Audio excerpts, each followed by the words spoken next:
After a little bit of a shaky start with its first episode, the second episode for the remastered version of Fishman Island just came out on Saturday.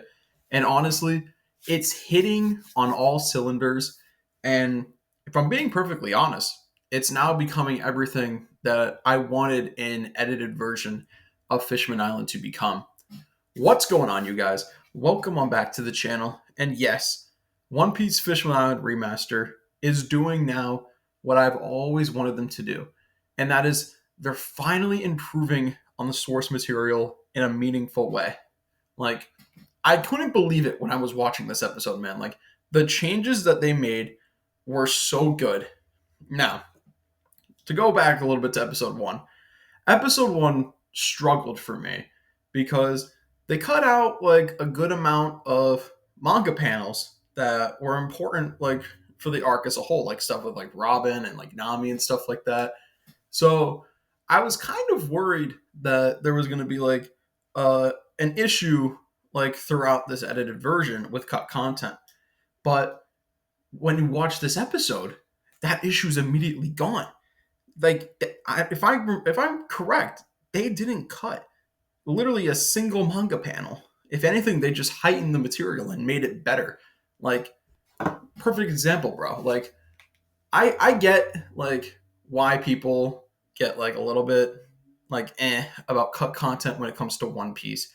But guys, I'm sorry. I don't care about like the fake Straw Hat Pirates. I don't care about them. Never thought they were funny. Never thought they were good for the plot in the original Fishman Island.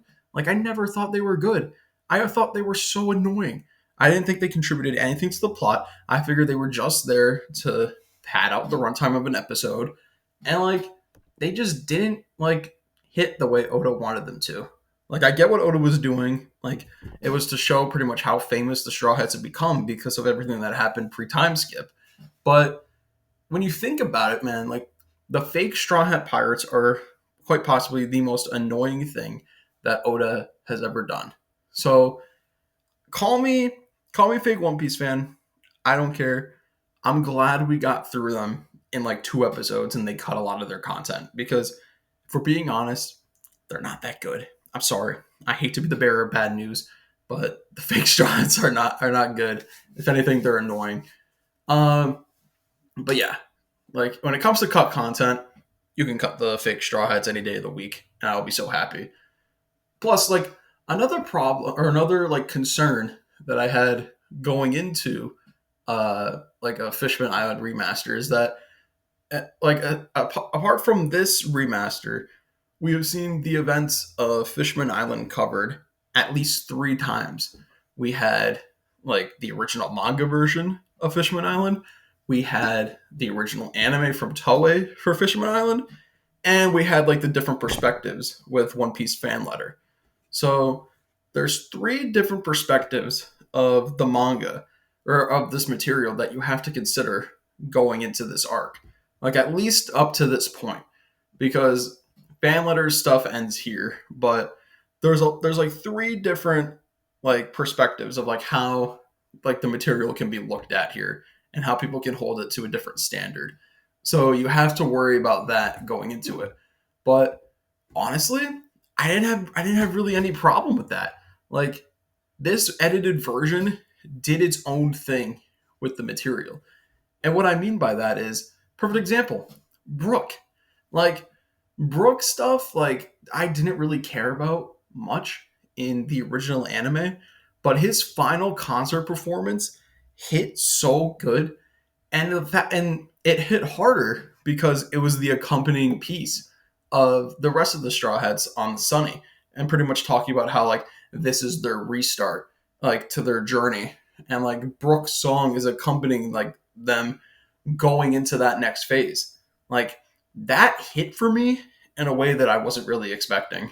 Like going into that scene, because I was like, because when I watched the original anime, like Brook's concert like kind of felt like it dragged, but like here in the edited version, they showed just enough for you to feel those emotions. And like now Brook's gonna pull up in the final in the final part of Return to Sabaody stuff, and now it's just gonna hit so much harder because now we got our singer back. And what else? Oh yeah, the big thing that everybody was worried about in terms of a Fishman Island remaster is how are they going to handle the pacing?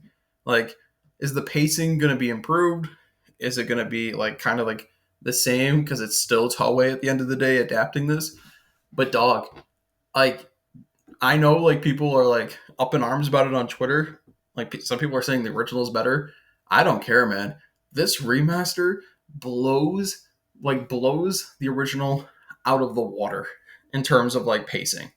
The pacing in this remaster is so good. Everything flows so much better in my opinion.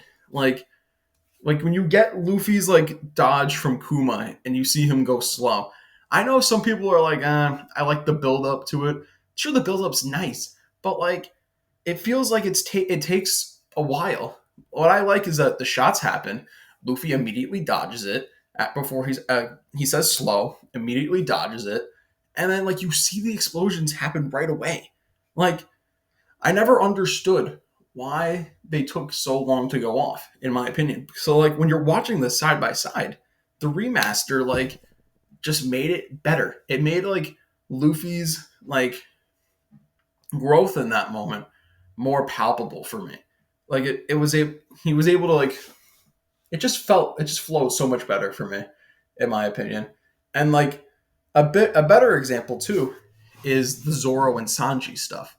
Like the Zoro and Sanji stuff, like like when you watch it side by side now with the original, it's crazy how like padded out like that just those like that one attack is for both of them. Like Zoro's slash and Sanji's like kick.